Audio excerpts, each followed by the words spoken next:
The moment Faith Ashford stepped off the dusty stagecoach in Skidoo, California, in the sweltering summer of 1883, she knew she was stepping into a life where nobody would recognize the broken girl she had been.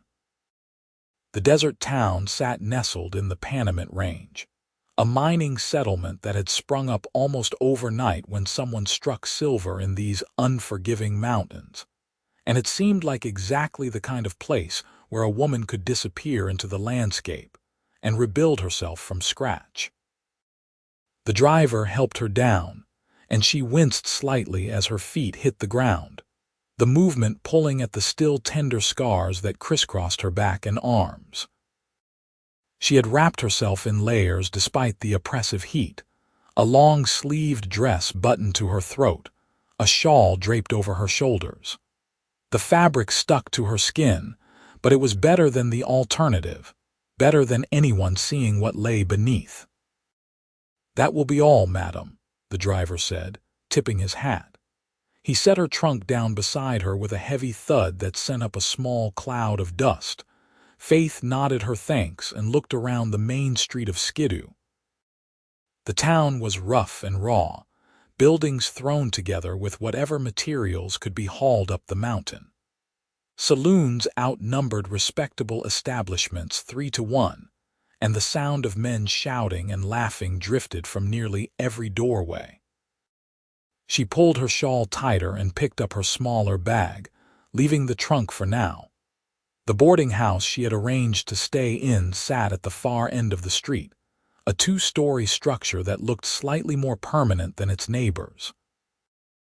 As she walked, men stopped to stare, and she kept her eyes forward, her heart hammering against her ribs.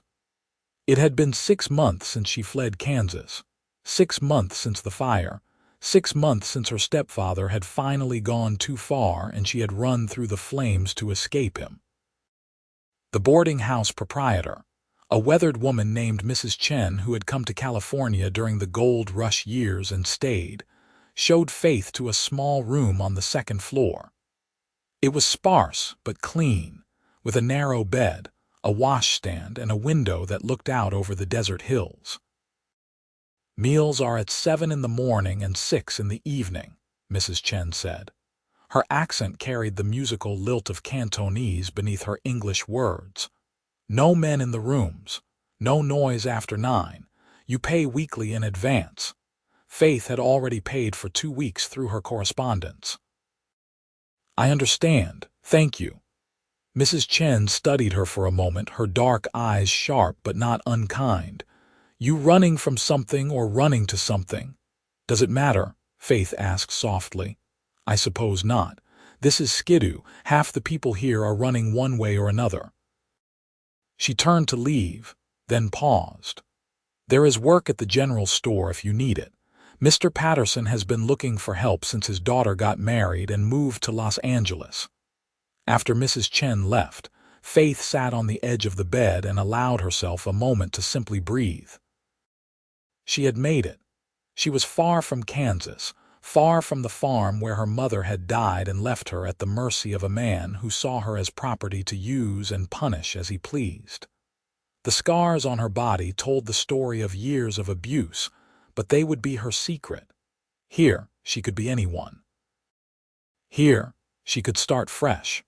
The next morning, Faith put on her most presentable dress, still long-sleeved and high-necked despite the heat, and walked to the general store.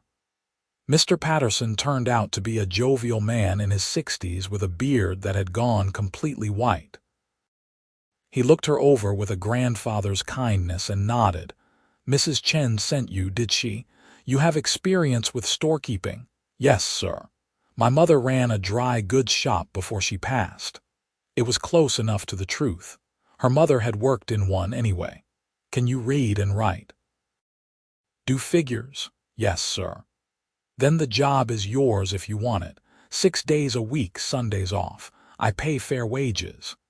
He named a sum that would cover her room and board with a little left over. Faith felt something loosen in her chest. "Thank you. When do I start?" "Right now, if you are able." "Let me show you around." The work was straightforward enough. She helped customers, stocked shelves, kept the books, and swept the floors. Mr. Patterson was patient and kind, treating her like the daughter he clearly missed. The miners and townspeople who came through were generally polite, though some of the rougher men made comments that she pretended not to hear. She fell into a routine. Wake before dawn, breakfast at the boarding house, work all day at the store, dinner with Mrs. Chen and the handful of other boarders, then retreat to her room to read by lamplight until exhaustion claimed her. It was a quiet life, a safe life, and if she sometimes woke gasping from nightmares of flames and fists, well, that was her burden to bear alone. 3 weeks into her new life, a cowboy walked into the store. She noticed him immediately because he was different from the miners. He wore the clothes of a man who worked with cattle and horses, not someone who spent his days underground chasing silver. His boots were scuffed leather, his pants worn but well-maintained, and his hat had the wide brim of someone who spent long days under the sun. He was tall and lean, with sun-browned skin and dark hair that needed a trim. But it was his eyes that caught her attention, a clear gray that seemed to take in everything without judgment. "Help you, sir?" Faith asked from behind the counter, keeping her voice steady and professional. "Yes, madam." His voice was deep and warm, with the slight drawl of someone from Texas. "I need supplies. Riding out to check on a herd tomorrow, and I am running low on coffee, beans, and bacon. Also need ammunition for my rifle, 44-40. As Faith gathered his items, she was aware of him watching her, though not in the uncomfortable way some men did. His gaze was curious but respectful. "You are new to Skidoo," he said. "It was not a question. I arrived a few weeks ago. From where, if you do not mind my asking?" "Kansas." She set the coffee on the counter, then went to fetch the beans, long way from home. "Yes." She did not elaborate, and he seemed to understand that she would not. When she returned with the rest of his supplies, he was still watching her with those thoughtful gray eyes. "Name is Ethan Dalton. I work for the Triple Bar Ranch about 10 miles northeast of here. We run cattle in the valleys between the ranges. Faith Ashford." She tallied up his purchases in the ledger and told him the total. As he counted out the money, his hand accidentally brushed hers, and she flinched so violently that she knocked over a display of writing pencils. They clattered across the counter and floor, and Faith felt heat rise to her cheeks as she hurried to pick them up. "I am sorry, I did not mean to startle you," Ethan said, crouching down to help gather the scattered pencils. "No, it was my fault. I am clumsy." She kept her eyes down, humiliated. They both reached for the same pencil, and this time when their hands touched, Faith forced herself not to react. She looked up and found him much closer than she had realized, close enough to see the small scar on his jaw and the genuine concern in his eyes. "Are you all right, Miss Ashford?" he asked quietly. "Fine. Perfectly fine." She stood abruptly, pencils clutched in her hand. He rose more slowly, studying her in that way he had that made her feel like he could see straight through all her carefully constructed walls. But he just nodded, collected his supplies, and headed for the door. Before he left, he turned back. "I will be in town again in a few days. It was nice to meet you, Miss Ashford." After he left, Faith found she was trembling. She pressed her hands flat against the counter and took several deep breaths. It was nothing. He was just a customer. She would probably never see him again, and even if she did, it did not matter. She was not here to form attachments. She was here to survive. But Ethan Dalton did come back a few days later, and then a few days after that. Each time he needed something, some small item that brought him into the store. Soap, matches, a new bandana. He was always polite, always friendly, and he never touched her again, though she caught him watching her when he thought she was not looking. That cowboy sure does seem to need a lot of supplies, Mr. Patterson observed one afternoon after Ethan had left with a sack of peppermint sticks. Faith felt her face grow warm. I had not noticed, Mr. Patterson chuckled. That would make you the only one. He is a good man, Ethan Dalton. Been working at the Triple Bar for 5 years now. Steady honest, does not drink to excess or gamble. His boss, Mr. Reynolds, speaks highly of him. That is good, Faith said noncommittally, turning back to the inventory she was checking. You could do worse than a man like that showing interest. I am not looking for a man like that or any man at all, Mr. Patterson. He held up his hands. All right, just saying that is all. But Faith thought about his words that night as she lay in bed, listening to the sounds of Skidoo settling down for the evening. In another life, maybe she could have welcomed Ethan Dalton's attention. But she was damaged goods, scarred inside and out, and no decent man would want her if he knew the truth. Better to keep her distance, keep her secrets, and keep herself safe. The problem was that Ethan made keeping her distance difficult. He continued to find reasons to come to town, and he always stopped by the store.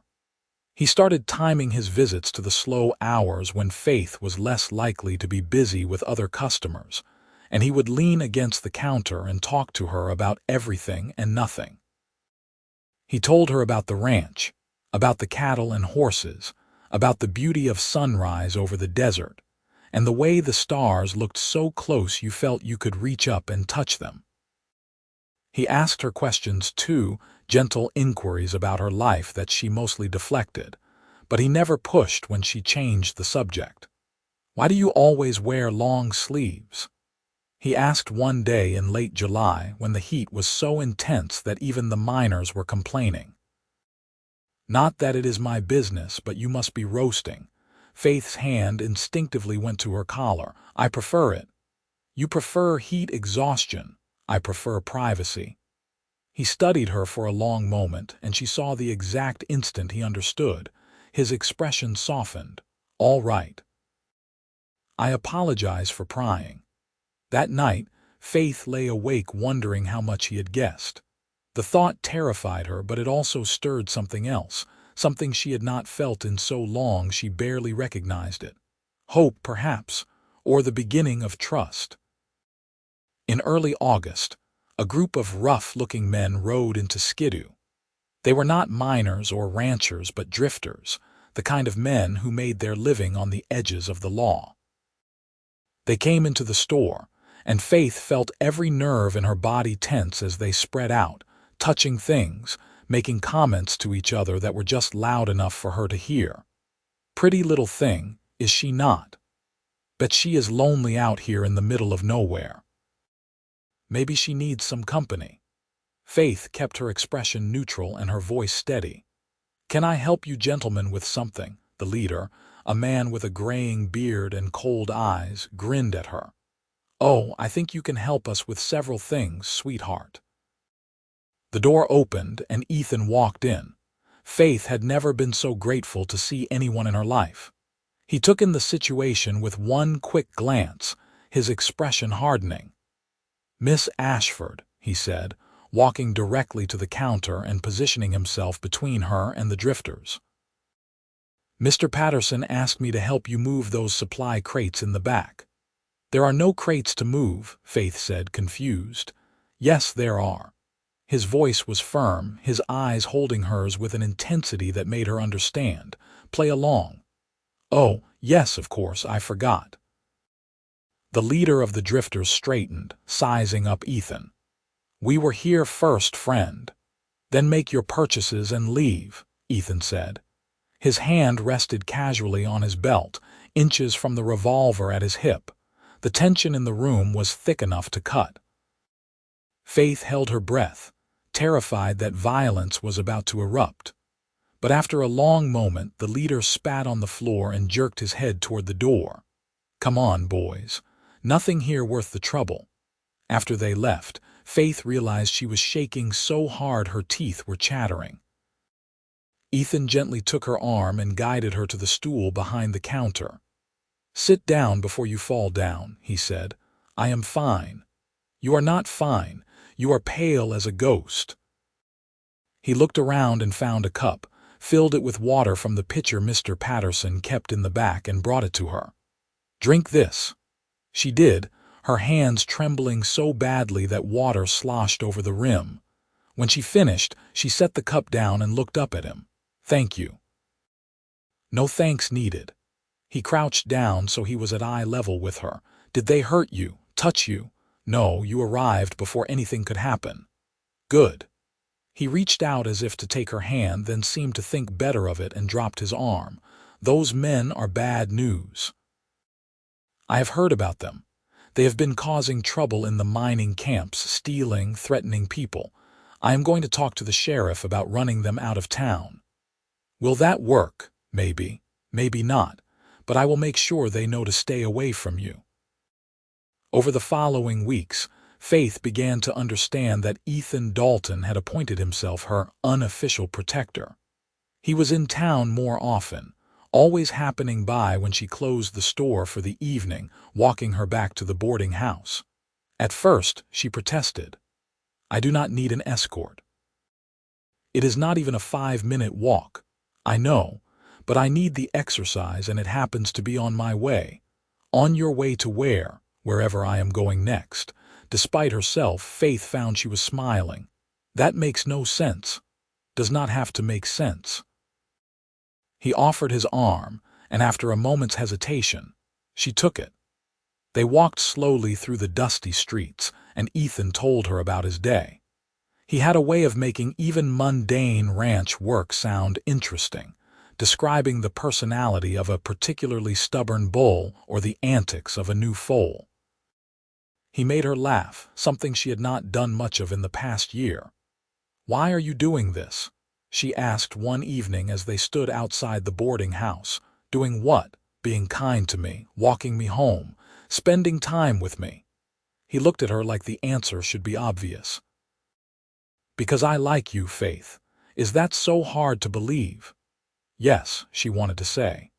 "Yes, it is impossible to believe that someone like you could like someone like me, someone broken and used and scarred." But she did not say any of that. She just nodded good night and went inside, her heart doing complicated things in her chest. In September, the weather began to cool slightly, though the days were still warm. Ethan asked Faith if she would like to go on a picnic the following Sunday, her day off. She knew she should say no, knew that letting him get closer was dangerous for both of them. But she was so tired of being alone, so tired of carrying her pain in isolation. "All right," she said. "Yes."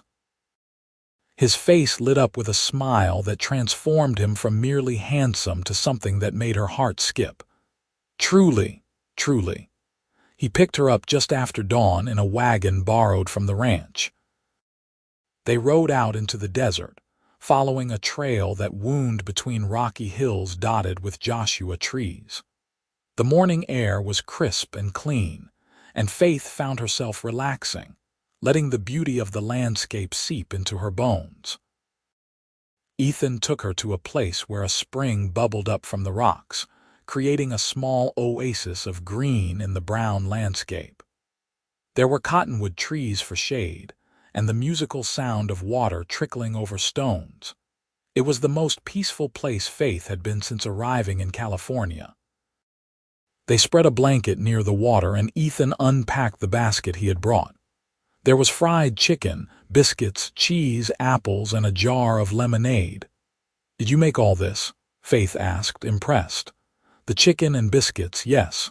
The ranch cook taught me. The rest, I confess, I purchased." They ate and talked, and for the first time, Faith found herself sharing real pieces of her past.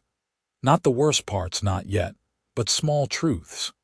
She told him about her mother, who had been kind and gentle and had died when Faith was 16. She told him about loving to read, about once dreaming of being a teacher. "What stopped you?" Ethan asked. "Life," Faith said simply. "Circumstances." He seemed to sense that she would not elaborate. Instead, he told her about his own past, about growing up in Texas on a ranch not unlike the Triple Bar, about losing his parents to fever when he was 19, about drifting west until he found a place that felt like home. "You ever think about going back to Texas?" Faith asked. "Sometimes. But I think home is not so much a place as it is a feeling, and I am starting to feel at home here." The way he looked at her when he said it made her breath catch. She looked away, focusing on the spring. "I should tell you something," she said quietly. "I am not who you think I am." "Who do I think you are?" "Someone normal. Someone whole." Ethan set down his cup and shifted closer to her on the blanket. "Faith, I think you are someone brave enough to start over in a place where she knows no one. I think you are someone strong enough to work hard every day and treat everyone with kindness, even when the world has not been kind to you. I think you are someone who hides her pain behind long sleeves and high collars, and I think whatever you have been through, it does not change the fact that I find you extraordinary." Tears stung Faith's eyes. "You do not know what you are saying. Then tell me. Trust me enough to tell me." And suddenly, desperately, Faith wanted to. She wanted to share her burden with someone, to let someone else help carry the weight of her past. But the thought of seeing his expression change from warmth to disgust or pity was more than she could bear. "I cannot," she whispered. "Not yet." "That is all right." He reached out slowly, telegraphing his movement so she had plenty of time to pull away, and took her hand.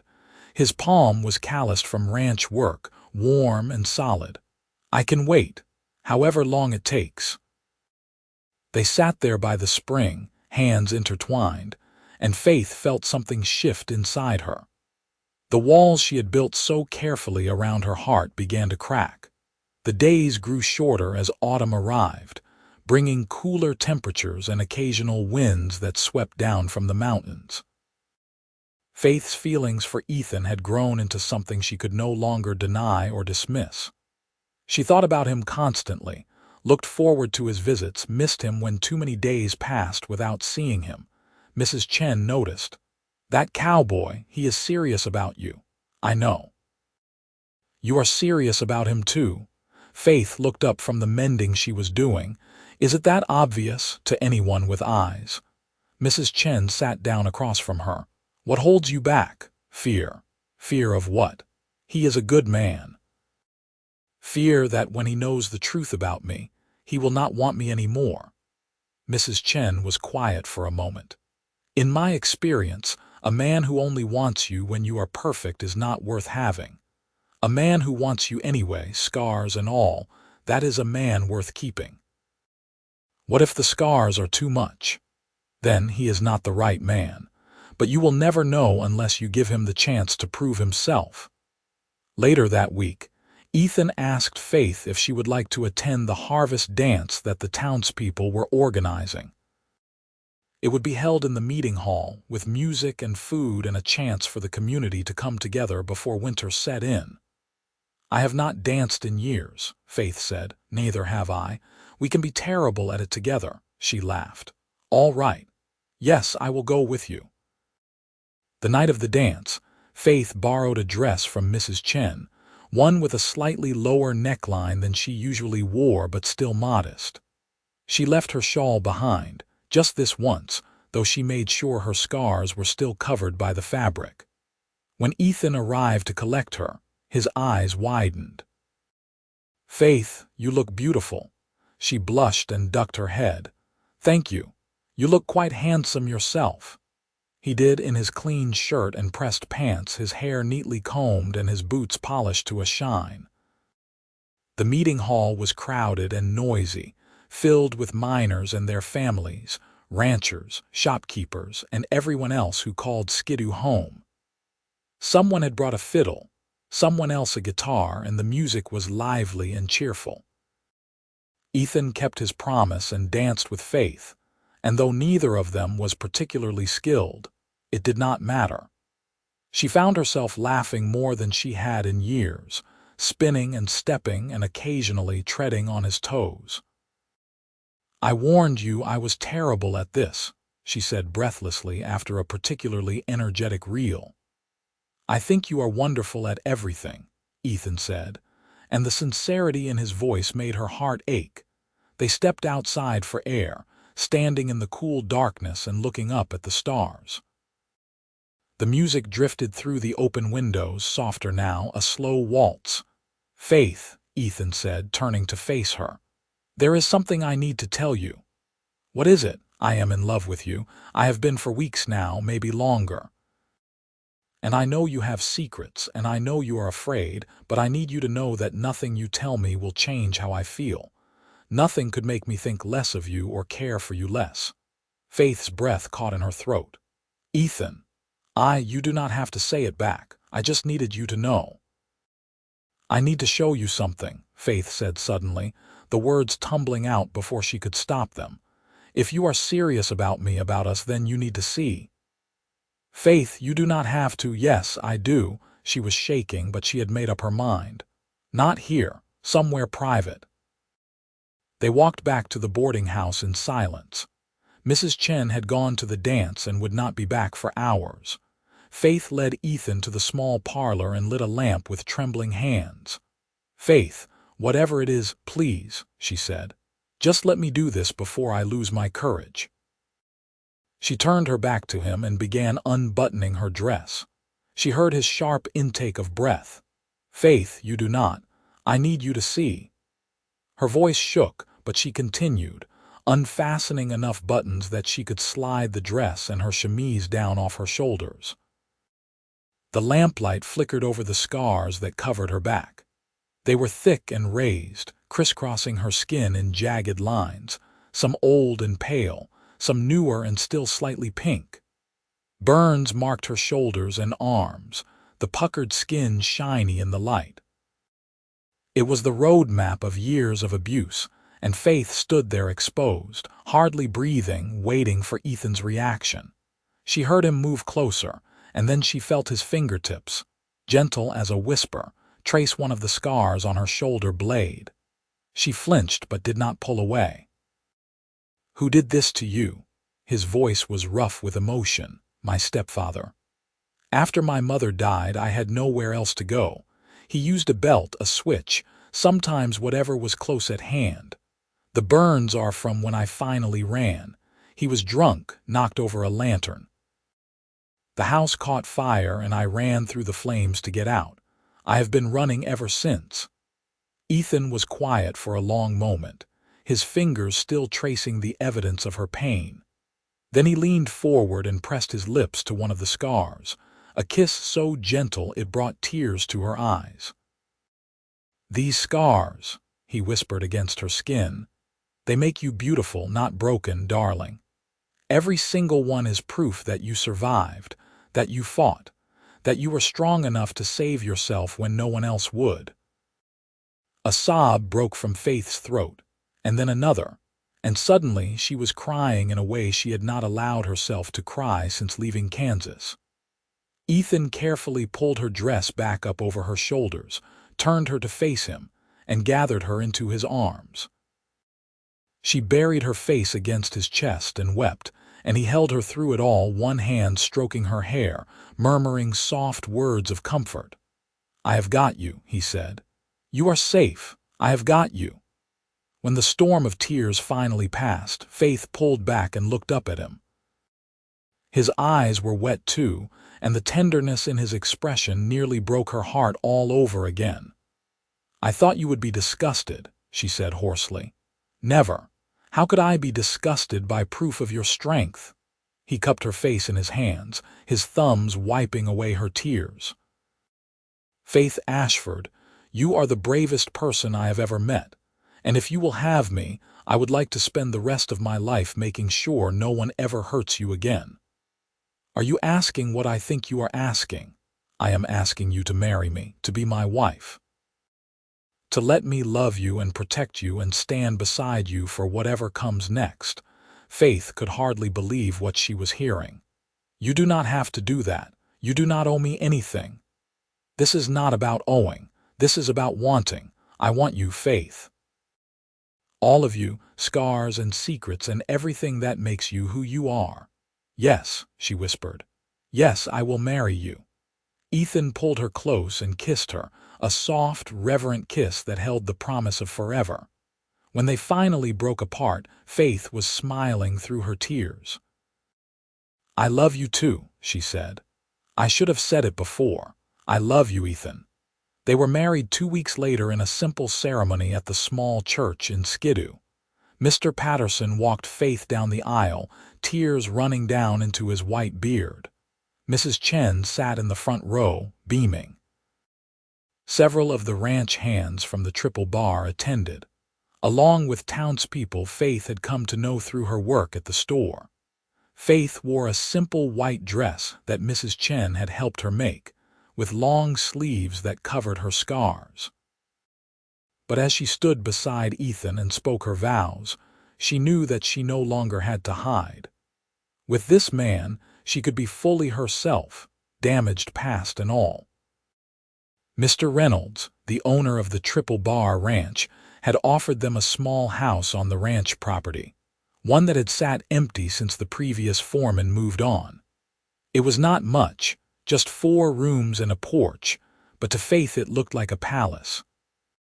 It was hers, a place where she would be safe and loved. Their wedding night was gentle and patient. Ethan understood her fear, her history, and he took his time, showing her that touch could be tender instead of painful, that intimacy could be a gift instead of a weapon. By the time dawn broke over the desert, Faith felt like she had been born anew. Life at the ranch was different from life in town, but Faith took to it with determination. She learned to manage a household, to cook meals for the ranch hands who came by, to tend a vegetable garden in the small plot behind the house. Ethan taught her to ride, and soon she was accompanying him on some of his rounds, checking on cattle and fences. The nightmares came less frequently now, and when they did, Ethan was there to hold her until she calmed. On hot days, when everyone else wore as little as they could get away with, Faith still covered her scars, but now it was her choice rather than shame that motivated her. She had told her story to Ethan, and that was enough. Mr. Reynolds proved to be a fair employer and became a friend. He was a widower in his late 50s, his children grown and scattered across the West, and he seemed to enjoy having young people around. He raised Ethan's wages and suggested that, in time, Ethan might take over as foreman. In the spring of 1884, Faith discovered she was pregnant. The news filled her with joy and terror in equal measure. She had never had a good example of parenthood, had never been protected or nurtured the way a child should be.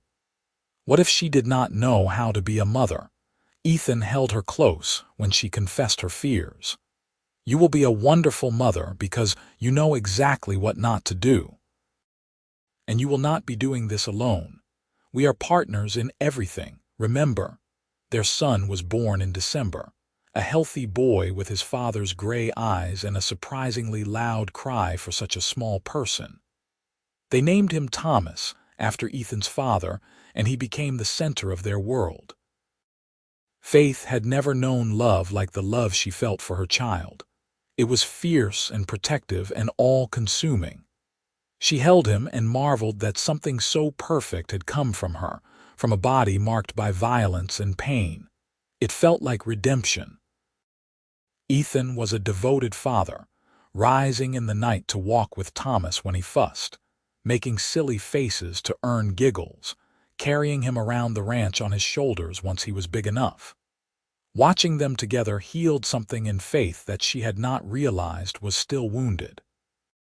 The years passed in a rhythm of work and family and simple contentment. A daughter, Elizabeth, arrived in 1886, followed by another son, James, in 1889. The house expanded with them, rooms added as the family grew. Faith sometimes helped at the general store when Mr. Patterson needed extra hands, but mostly she focused on her children and the ranch. She had friends now, other ranch wives who gathered for quilting bees and shared childcare and complaints about their husbands. She was part of a community in a way she had never been before. The scars were still there, of course, hidden beneath her clothes, but they no longer defined her. They were part of her history, not her entire story. In 1890, word reached them that a fire had destroyed a farm in Kansas, killing the owner. The description matched Faith's stepfather. She should have felt something, grief or guilt or closure, but all she felt was a distant relief that he could never come looking for her, never try to drag her back. "Does it bother you that I am not sad?" she asked Ethan that night as they sat on the porch, watching the sun set over the desert. No, he was a monster. The world is better without him in it.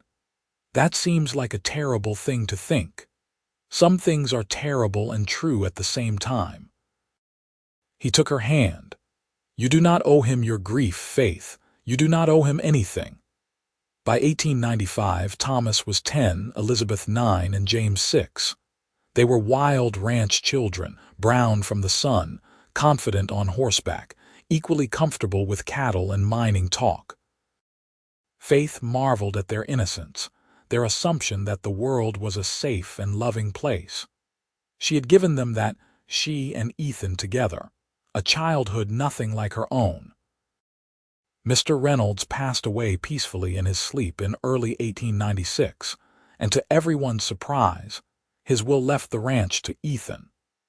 His children had established their own lives and had no interest in ranching, and Reynolds had come to see Ethan as the son who had stayed. It was a tremendous responsibility, but with Faith at his side, Ethan rose to the challenge. Running the ranch meant harder work but also more stability. They hired additional hands, expanded the herd, bought adjacent land when it became available. The Triple Bar prospered under Ethan's management, and with prosperity came the ability to help others. They hired men down on their luck, gave work to those who needed a fresh start, much as Ethan had once been given a chance. Faith started a small school in Skidoo in 1898, finally fulfilling her old dream of teaching. It met 3 days a week in the church hall, and she taught reading, writing, and arithmetic to the children of miners and ranchers who could not afford to send them away for education. Ethan built her a small library, shelves filled with books ordered from Los Angeles and San Francisco, and it became Faith's pride and joy. One of her students was a girl named Sarah, 13 years old, who came to school with bruises she could not explain and a flinch whenever someone moved too quickly. Faith recognized the signs immediately. She spoke with the girl gently, carefully, until Sarah finally broke down and admitted that her father beat her mother and sometimes her too. Faith brought the situation to the sheriff, who was reluctant to interfere in family matters, until Ethan and several other ranchers made it clear that they considered protecting children everyone's business. The father was run out of town, and Sarah and her mother came to stay at the ranch while they figured out their next steps. "You are saving her the way no one saved you," Ethan said, watching Faith comfort the crying girl. "Someone saved me," Faith replied. "You did. You saved yourself first. I just loved you after." By 1900, the new century had arrived, and with it changes. The silver mines around Skidoo were playing out, and people were leaving for other boomtowns or heading to the cities for work. Skidoo, which had once boasted over 700 residents, was shrinking. But the ranch endured, as ranches did, providing beef for the mining camps that remained and the growing cities beyond. Thomas was 16 now, and working the ranch alongside his father, showing a natural skill with horses. Elizabeth, 15, had inherited her mother's love of books and talked about becoming a teacher herself. James, 12, was still figuring out his path, but showed an aptitude for fixing mechanical things. endlessly taking apart and reassembling anything he could get his hands on. Faith stood on the porch one evening, watching her family, and felt a contentment so profound it brought tears to her eyes. Ethan came up beside her and slipped his arm around her waist. "What are you thinking about?" he asked. "How different my life turned out from what I expected. When I stepped off that stagecoach 17 years ago, I thought I was just running away. I did not realize I was running toward something." "Toward what?" "You, home." He kissed her temple. "You know what I was thinking about." "What?" "That day in the store when I first saw you, looking so scared and determined all at once. I thought you were the most interesting person I had ever met. I wanted to know your story. And now you do. Now I do. And I am honored that you trusted me with it." They stood together as the stars came out, the same stars that had witnessed their first meeting, their first kiss, all the moments of their life together. The desert night was cool and quiet, broken only by the sound of their children's laughter drifting from inside the house. "Do you ever regret it?" Faith asked. "Taking on someone with so much baggage?" "Never. Not for one single second." He turned her to face him, his hands gentle on her shoulders. "Faith, you are not your scars. You never were. You are your courage, your kindness, your strength. The scars are just proof of what you survived to become who you are.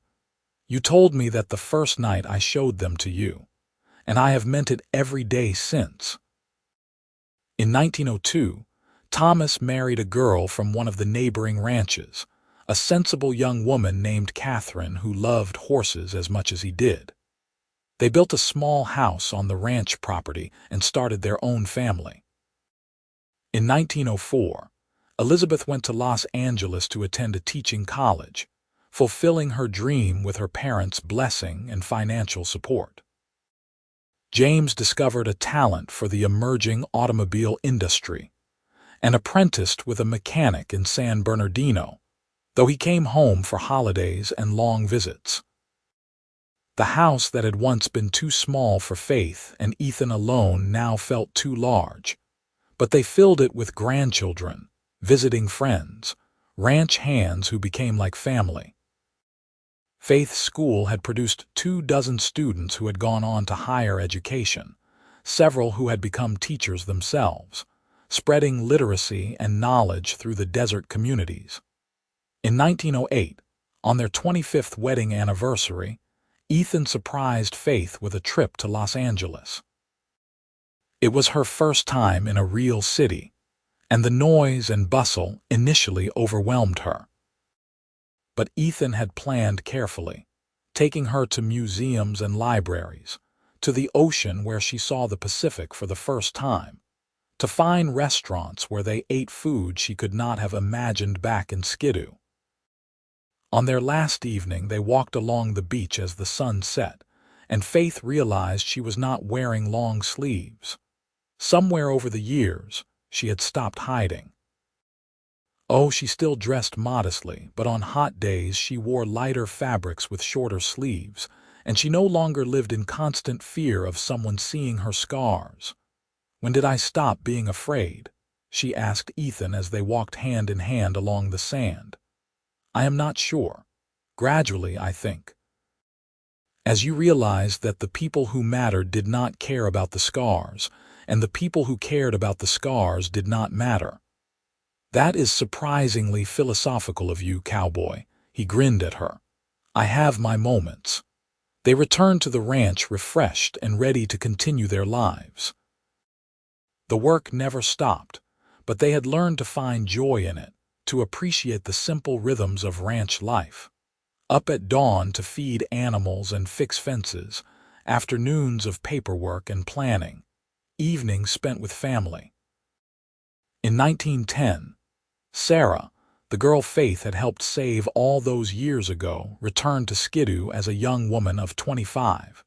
She had become a nurse and was opening a small clinic to serve the remaining residents and ranchers. She came to the ranch specifically to thank Faith. "You saved my life," Sarah said simply. I want you to know that everything good that has happened to me, every patient I have helped, every person I have been able to comfort, it all happened because you cared enough to intervene." Faith embraced her, and they both wept. "You saved yourself," Faith said, echoing what Ethan had once told her. "I just gave you the opportunity." "That is all any of us can do," Sarah replied. "Give each other opportunities to be saved." As the years continued, Faith watched her children build their own lives, her grandchildren grow, the ranch prosper and struggle and prosper again. She taught school until 1915, when she was 53, and decided it was time to let a younger teacher take over, though she remained active in community education. Ethan developed arthritis in his hands but refused to slow down, still riding out to check the herd even when his children begged him to let the younger men handle it. Faith scolded him even as she loved him for his stubborn dedication. "You are not 20 anymore," she said, helping him off his horse after a long day. "Neither are you, but you still insist on maintaining that enormous garden. That is different." How? She could not think of a good answer, so she kissed him instead. Even after all these years, his kisses still made her heart flutter. In 1918, the Spanish flu swept through California, and Sarah's small clinic became overwhelmed. Faith, despite Ethan's protests and her own advancing age, volunteered to help. She had survived so much in her life, she told him, and she could not sit idle while her community suffered. She spent 3 months working alongside Sarah, nursing the sick, comforting the dying, and by some miracle neither she nor Sarah contracted the illness. When it was over and the crisis had passed, Ethan held her so tightly she could barely breathe. "Do not ever scare me like that again. I had to help. I know. That is one of the reasons I love you, but I am allowed to be terrified of losing you." The 1920s brought prosperity to the ranch and the surrounding area. Automobiles became common, roads improved, and Skidoo, which had been slowly dying, found new life as a tourist destination for city dwellers interested in the ghost towns and mining history of the desert. Faith and Ethan's house became a stopping point, and Faith found she enjoyed telling their story to visitors, though she never showed her scars. Those remained private, a history she shared only with those she trusted most. In 1925, they celebrated their 40th wedding anniversary with a huge party that seemed to include half of Southern California. All 3 of their children were there with their families, grandchildren ranging from infants to young adults, friends from the ranch and the community, former students of Faith's school who had traveled from as far as San Francisco to honor her. As Faith looked around at the celebration, at all these lives that touched hers, she felt the journey of her life settle into perspective. The girl who had stepped off the stagecoach in 1883, terrified and scarred and alone, would never have believed this could be her future. But that girl had been stronger than she knew, brave enough to keep going even when the path forward seemed impossible. "What are you thinking?" Ethan asked, finding her for a moment alone despite the crowd. "That I am grateful for all of it, even the hard parts, because they led me here. To a noisy party that is getting out of hand," she laughed. "To a life full of love. To you." He pulled her into his arms for a dance as someone started playing a fiddle, just like at that harvest dance so many years ago. They moved together with the ease of decades of partnership, and Faith rested her head against his shoulder, breathing in the familiar scent of him, leather and sage and home. As the years advanced into the late 1920s and early 1930s, they began to slow down. Ethan handed over more of the ranch operations to Thomas, who had proven himself a capable manager. Faith spent her days tending her garden, reading, playing with great-grandchildren who were starting to arrive. They still walked together every evening, moving slower now but covering the same paths they had walked for decades. They talked about everything and nothing, comfortable in the silences as much as the conversations. In 1933, on a warm spring evening, they sat on their porch watching the sunset. Ethan was 71 now, Faith 69, and both bore the marks of age and hard work. But when they looked at each other, they still saw the young people they had been, the cowboy and the scarred girl who had found each other in a dusty mining town and built a life neither had imagined possible. "Do you remember what you said to me the night I showed you my scars?" Faith asked. "I said a lot of things that night. You said they made me beautiful, not broken. Do you still believe that?" Ethan took her hand, his thumb tracing the faded scars on her wrist. "I believe it more now than I did then, because I have had 50 years to watch you prove it. You took the worst thing that ever happened to you and turned it into compassion for others. You saved Sarah. You taught hundreds of children. You built a family and a home and a legacy of love. If that is not transforming brokenness into beauty, I do not know what is." Faith's eyes filled with tears, but they were happy tears, the kind that came from a heart too full to contain all its joy. "I could not have done any of it without you. We did it together. That is what partners do." As the sun dipped below the horizon, painting the desert sky in shades of orange and purple and gold, Faith leaned against Ethan's shoulder and thought about the gift of her life. She had been given something she never expected, the chance to heal, to love, to be loved in return. The scars were still there, faded now with age but permanent, but they no longer defined her. They were simply part of her story, the chapters that made the happy ending possible. "I love you," she said softly. "I love you too, darling. Always have, always will." They sat together as the stars emerged, the same stars that had watched over them through courtship and marriage, through the births of their children and the building of their life together. The desert night settled around them, peaceful and perfect, and Faith knew that whatever time they had left, they would face it as they had faced everything else. Together, partners in every sense of the word, two people who had found in each other the home they had both been seeking. Thomas came out to join them, now a man of 49 with gray threading through his dark hair. "It is getting cold. You should come inside." "In a minute," Ethan said. "We are watching the stars." Thomas smiled, understanding in his eyes. He had grown up watching his parents' love story, and it had shaped his own marriage, his own understanding of what partnership meant. "All right, but do not stay out too long." After he went back inside, Faith chuckled. "When did our children start parenting us?" "I think it was gradual." "We probably did not notice." "Probably not." They sat a while longer, reluctant to give up the perfection of the moment. Finally, Ethan stood and offered Faith his hand. "Come on, darling.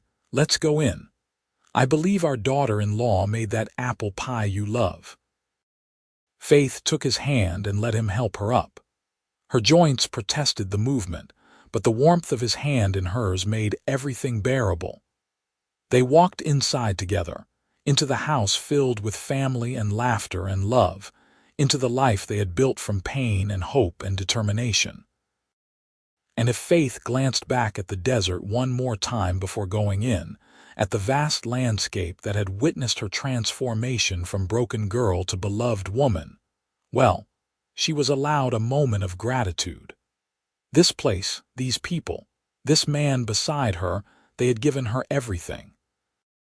They had shown her that scars did not have to mean brokenness, that survival could be the foundation of joy, that love was the most powerful healing force in the world.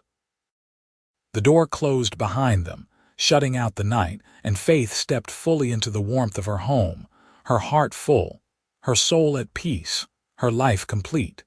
Years continued to unfold like the pages of a treasured book. In 1935, Elizabeth, now 50 years old and a respected educator in Los Angeles, published a book about frontier education that featured her mother's school prominently. Faith received a copy in the mail and spent an afternoon reading it cover to cover, amazed to see her small efforts documented and praised. "You made a difference," Ethan said that evening. "A real, lasting difference." "We made a difference," Faith corrected. "I could never have started that school without your support, without you believing in me." He kissed her forehead. "You would have found a way. You always do." James, their youngest at 46, had become successful in the automotive industry and frequently sent his parents glossy magazines featuring the latest automobile innovations. Ethan enjoyed rating them, though he insisted that horses would never be fully replaced on a working ranch. Thomas tended to agree, though he had purchased 2 trucks for ranch work and had to admit they were useful. The grandchildren were adults now, some with children of their own, and the great-grandchildren were the new generation of ranch hands and teachers and mechanics, carrying forward the values Faith and Ethan had worked so hard to instill. Family gatherings required multiple tables and careful planning, but Faith loved the chaos of it all. In 1937, Faith and Ethan celebrated their 52nd wedding anniversary quietly, just the 2 of them and a simple dinner. They had been married longer than many people lived, had built a life that spanned 2 centuries and countless changes. The world of 1937 bore little resemblance to the rough mining town of 1883, but their love had remained constant through it all. 52 years, Faith mused. More than half a century.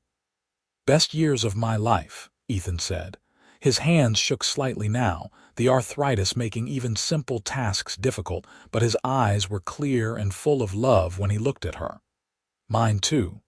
Even counting the years before, the hard years, because they brought me to you." "Everything brought us to each other," he agreed. "Every choice, every hardship, every moment of fear or courage or simple survival. It all led here." That night, they lay in bed together as they had for decades, Faith's head on Ethan's shoulder, his arm around her. She traced the calluses on his palm, the visible evidence of a lifetime of hard work. "Are you afraid?" she asked quietly. "Of what comes next? You mean death?" "Yes." He was quiet for a moment, considering. "Not really. I have lived a good life, loved a good woman, raised good children. When my time comes, I will be ready. But I hope we go together, you and I. The thought of being without you, even for a little while, is the only thing that gives me pause." "We will see each other again," Faith said with more certainty than she felt. "Whatever comes after, we will find each other there too. I believe that." He tightened his arm around her. "How could heaven be heaven without you in it?" They drifted off to sleep in each other's arms, and Faith had a dream she would remember for the rest of her life. She dreamed she was young again, standing in the general store in Skidoo, and Ethan walked in, also young, and asked for supplies. But this time, when their hands touched, she did not flinch. This time she held on tight, knowing what she knew now about the life they would build together. In the dream, Ethan smiled at her and said, "Found you," and Faith replied, "Found you too." She woke with tears on her cheeks and found Ethan already awake, watching her with concerned eyes. "Bad dream?" he asked. "No," she said, smiling through her tears. "The best dream about us." The rhythm of ranch life continued, seasons turning one into another. Spring brought calving and foaling, summer the hard work of maintaining the ranch in scorching heat, fall the preparation for winter, winter the quiet time of rest and planning. Faith's garden continued to thrive under her care, providing vegetables for their family and anyone else who needed them. In 1938, they learned that Mr. Patterson, who had given Faith her first job in Skidoo, had passed away at the age of 94. They attended his funeral, one of the few original residents still alive to do so. Skidoo itself was nearly a ghost town now. most of the buildings empty or falling apart, maintained only by a handful of stubborn residents who refused to leave. "We are the last ones," Faith said as they drove back to the ranch. "The last of the people who built this place." "Not the last," Ethan corrected. "Our children, our grandchildren, they are building it too, just differently. The past is not the only thing that matters. The future matters just as much." In 1940, Thomas officially took over full ownership and operation of the Triple Bar Ranch when Ethan, at 78, finally admitted he could no longer handle the physical demands. It was a bittersweet transition, but Ethan took pride in seeing his son manage the ranch with skill and wisdom. "You did good work here," Thomas told his father. "Turned this place into something that will last for generations." "We did good work," Ethan said, glancing at Faith, who was sitting on the porch watching them. "Your mother and I together." Faith and Ethan's days became simpler, quieter. They spent mornings on the porch, afternoons reading or receiving visitors, evenings watching the sunset. Their bodies were failing in the small and large ways that bodies do, but their minds remained sharp and their love as strong as ever. One afternoon, in the spring of 1942, Faith was going through old trunks in the attic, something she had been meaning to do for years. She found the dress she had worn the day she arrived in Skidoo, the heavy fabric with long sleeves that had hidden her scars. She held it up, remembering that terrified girl, and felt a rush of compassion for her younger self. "You did good," she whispered to the girl she had been. "You survived. You thrived. You were so much stronger than you knew." Ethan found her there, holding the dress and crying softly. "Faith, are you all right?" "Yes," she said, wiping her eyes. "I am just remembering, being grateful." He sat down beside her on the dusty attic floor, his movements slow and careful. "It is a good life to look back on. The best life." She leaned against him, and they sat there surrounded by the accumulated memories of their decades together. "Thank you." "For what?" "For seeing me. For loving me when I could not love myself. For believing I was more than my scars. You were always more than your scars, darling. I just reminded you." In the fall of 1943, Ethan became ill. It started as a cold but developed into pneumonia, and despite Sarah's best efforts and Faith's devoted nursing, he struggled to recover. He was 81 years old, and his body was simply tired. Faith rarely left his side, sleeping in a chair beside the bed, holding his hand, telling him stories about their life together. "Remember the first time you came into the store?" she asked. "You asked for coffee and bacon and ammunition, and I was so nervous I could barely speak." Ethan's eyes were closed, but he smiled slightly. "You were beautiful, scared but trying so hard to be brave. You came back, again and again. I could not figure out why you needed so many supplies. I did not, I just needed to see you." She laughed through her tears. "I know that now." His grip on her hand tightened slightly. "Faith, I need you to promise me something, anything. When I am gone, do not mourn too long. You have so much life left to live, so much joy still to experience. Promise me you will keep living." "I cannot promise that. How can I live without you?" "The same way you lived before me, with courage, with strength. You are the strongest person I have ever known, Faith Ashford Dalton. You will survive this too." "I do not want to, I know, but you will. For our children, our grandchildren, for yourself."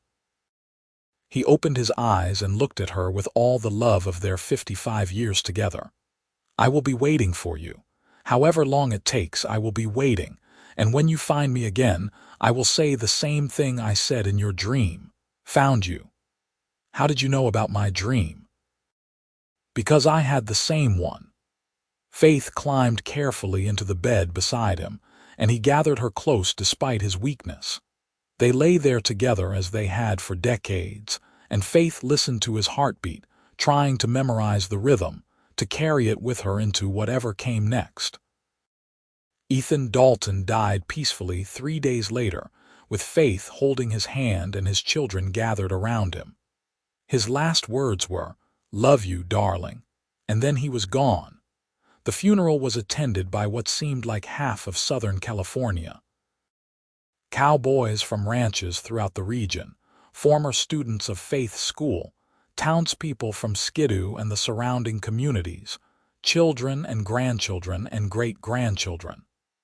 They spoke about Ethan's kindness, his integrity, his dedication to family and community. They talked about the ranch he had built and the legacy he was leaving. Faith sat through it all in a numb haze, held upright by her children's arms. When it was her turn to speak, she stood at the front of the small church and looked out at all the faces, all the lives Ethan had touched. "My husband once told me that scars do not mean brokenness," she began, her voice shaking but clear. "He said they were proof of survival, of strength, of the courage to keep going when everything in you wants to give up." Ethan lived by that philosophy. He saw the broken and the scarred and the wounded, and he loved them anyway. He loved me anyway, and in doing so he taught me how to love myself. She paused, swallowing against the tears. "I do not know how to live in a world without him. But he made me promise to try, and I have never broken a promise to him. So I will keep going. I will keep living. And someday, when my time comes, I know he will be waiting. He will find me, and I will find him, and we will have eternity to continue the love story we started in Skidoo in 1883. The months after Ethan's death were the hardest of Faith's life, harder in some ways than the years of abuse, because grief was a different kind of pain. But she kept her promise. She got up each morning. She tended her garden. She spent time with her children and grandchildren. She read books and took walks and forced herself to keep living even when living hurt. Thomas wanted her to move into the main house with him and Catherine, but Faith insisted on staying in the house she had shared with Ethan. "I am not ready to leave the life we built," she explained. "Not yet." Elizabeth came to visit for several weeks, bringing comfort and understanding. They talked about Ethan, about the example he had set, about the grief of losing a partner. "How did you do it?" Elizabeth asked one evening. "Build such a strong marriage, maintain that kind of love for so long." Faith thought about it. "We chose each other every day. Even on the hard days, especially on the hard days, we respected each other. We communicated. We never let the sun go down on our anger, and we remembered that we were on the same team always. I hope I have half the love you and Papa had." "You do. I see it in your marriage. We pass that on to you, one of the best gifts we could give." In 1945, the war ended, and the great-grandchildren who had gone to fight returned home safely.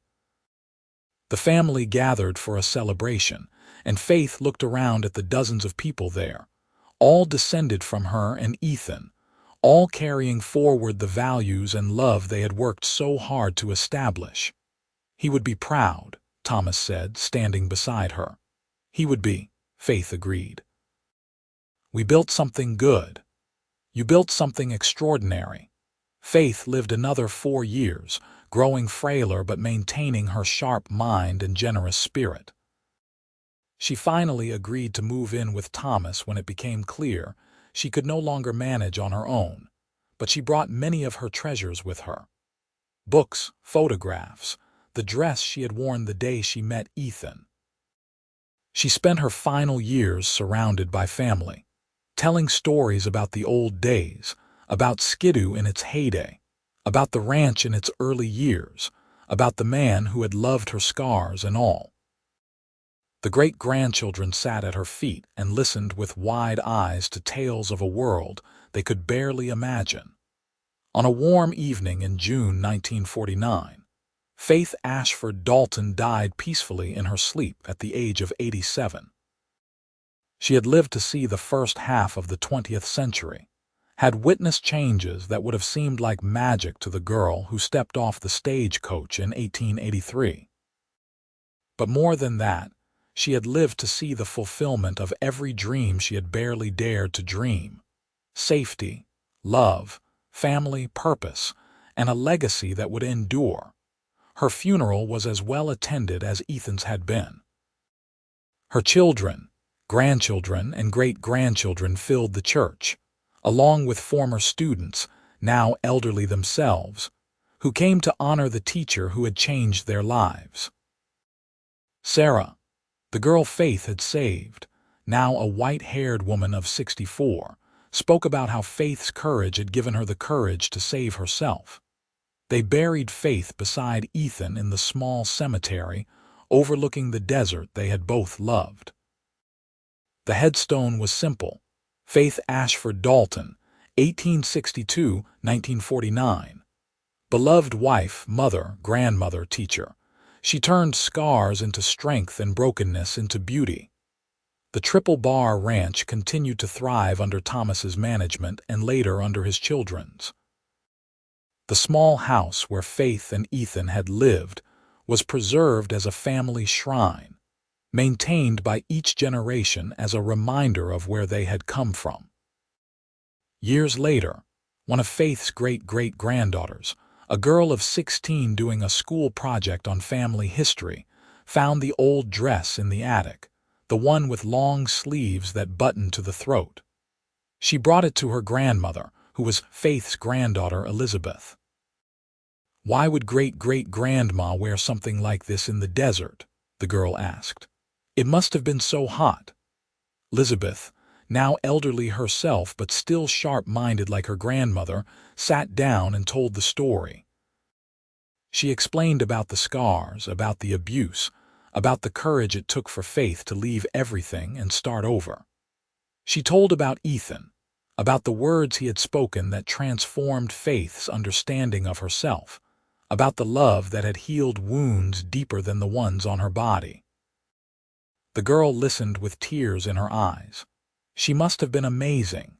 "She was," Elizabeth said, "but she would have told you she was just a survivor doing her best to build something good from the ashes of something terrible. She would have said that anyone can do that if they have the courage to try and someone who believes in them." Did great-great-grandpa really say her scars made her beautiful? He did, and he spent the rest of his life proving that he meant it. The girl carefully folded the dress and placed it back in the trunk. "I hope I can be that brave someday." "You can," Elizabeth assured her. "You have Faith's blood in your veins, and that means you have her strength too." The story of Faith and Ethan became legend in the family, passed down through generations as an example of what love could do, how it could heal and transform and create something lasting. The ranch prospered through the 20th century and into the 21st, weathering droughts and recessions and all the challenges that came with modern ranching. But always, the family remembered the couple who had started it all. The cowboy and the scarred woman who had found each other in a dusty mining town and built a life that became a legacy. They remembered Ethan's words, spoken in the lamplight of a boarding house parlor to a broken woman who needed to hear them. "They make you beautiful, not broken, darling." And they remembered Faith's courage, the strength it took to believe him, to let herself be loved, to transform pain into purpose. Because that was the real miracle of their story, not just that they had found each other, but that they had both been brave enough to build something beautiful from the broken pieces of their pasts. In the end, that was what endured, not the ranch or the buildings or even the name, but the lesson they had taught through their lives. That scars do not define us. That love can heal what seems beyond healing. That courage is not the absence of fear, but the decision to keep going despite it. That two broken people can come together and create something whole and beautiful and lasting. The desert still stretched out under the same sky that had witnessed their meeting, their marriage, their life together. The mountains still stood where they had always stood, unchanged by the passage of time. And somewhere, in whatever place exists beyond this world, a cowboy and a woman with scars found each other again, and he said what he had promised to say. "Found you." And she replied, as she always would, "Found you too." Their love story was complete.